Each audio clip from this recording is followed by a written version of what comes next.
Sephora sale is here and I have so many good recommendations for you.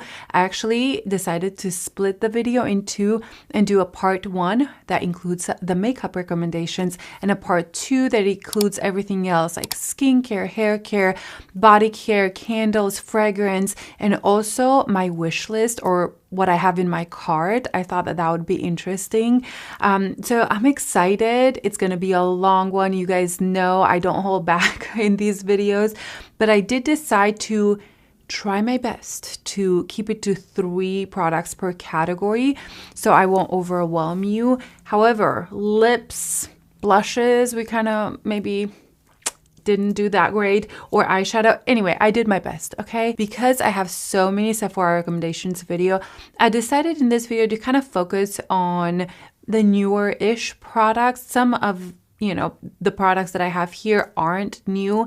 It's just what I reach and I prefer over the old ones. But I did try to kind of make it interesting and not boring. If I talk about my pot de pêche every single 6 months in my recommendations, you're like, I already know you like that. So I'm trying to change things up a little bit. So hopefully that will be fun. So grab something to drink. It will be a long one. And let's get started. I am going to start with the way I apply my makeup, and we're starting with a primer. Now, I do like to focus on my skincare mainly, but there are a few primers that I reach for often. Now, one of them is this Ilia Base Face Milk, and this is a great kind of a moisturizing toner. I like to use it as a primer because it kind of gives a slight luminosity to the skin, not glowy, but it just makes your skin look healthy. It's moisturizing, and I really like the way foundation goes on top of this. I think this is my 2nd bottle, if not 3rd. Now, if you are like me and you like to focus on your pores, just kind of making them look smoother, but you don't want something super intense, kind of like the Tarte Primus. This one, I never know the name, okay? It's been years. So I do like this product, but it can be quite intense.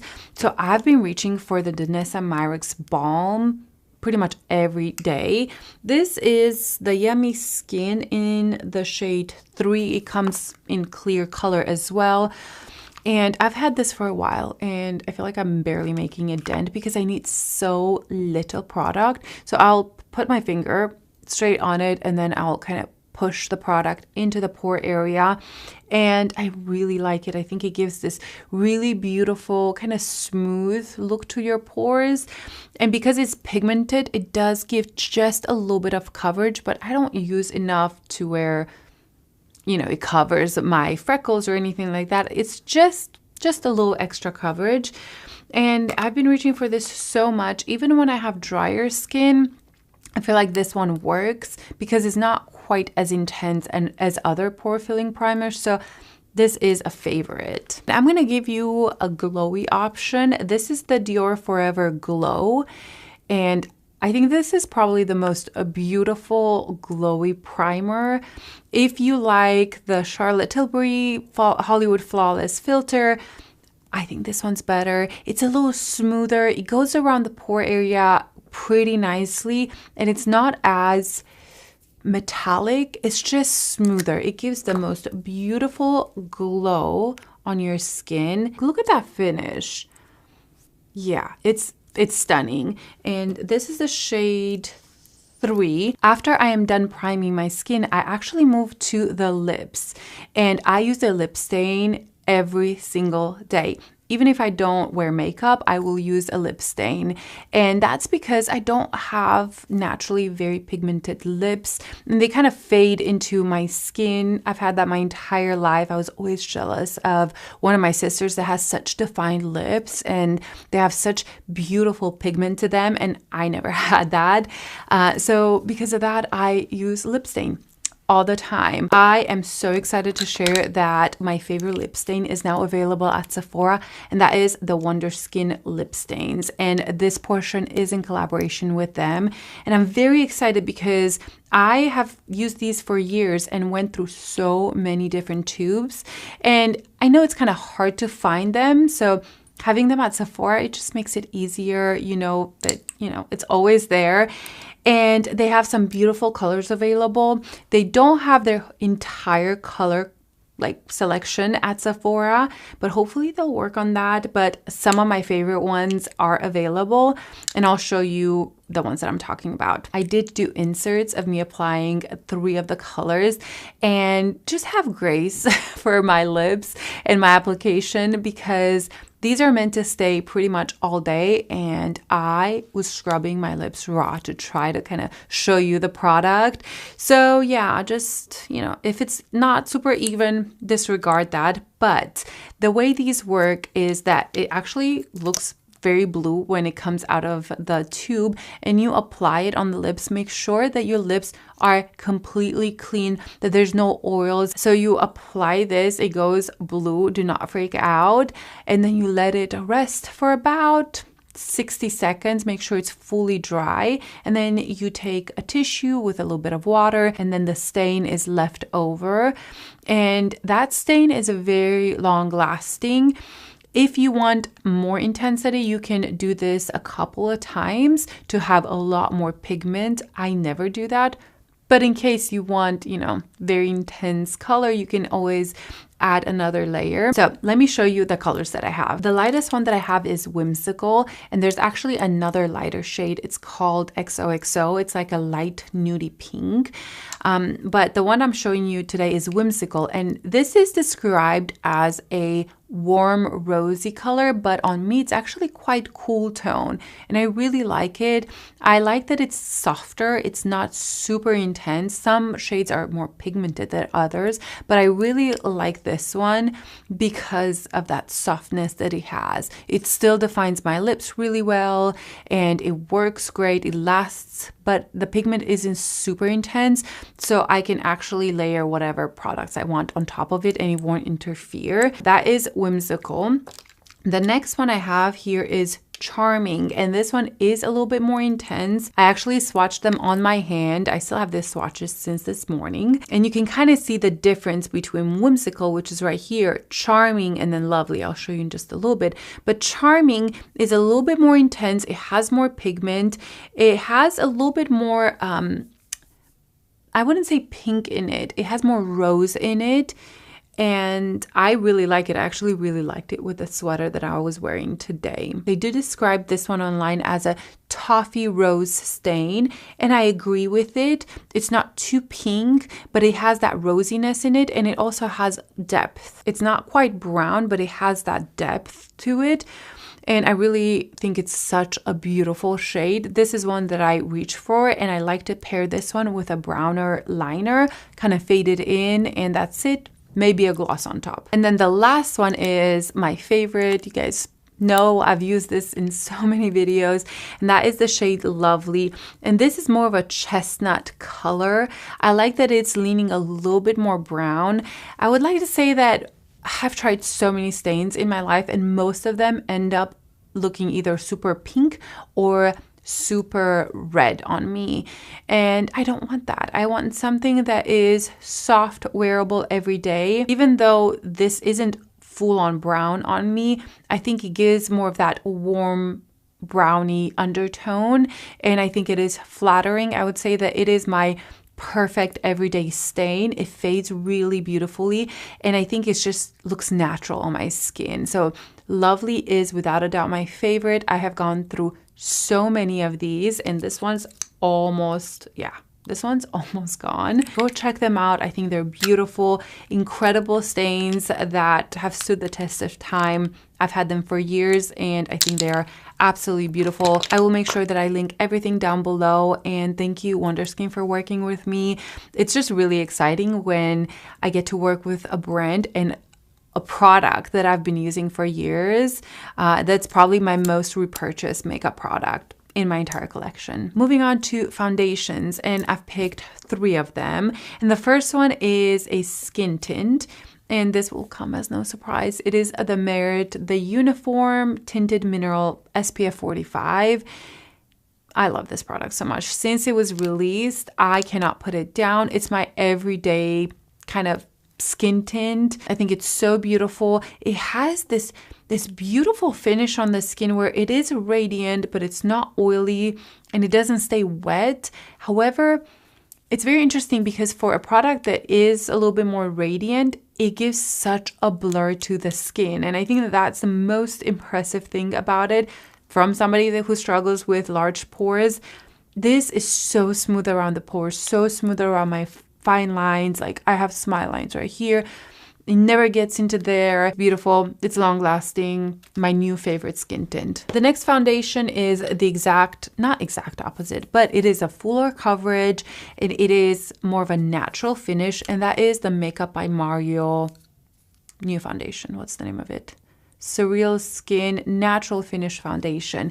And this is a true natural finish. I almost dropped this on the laptop.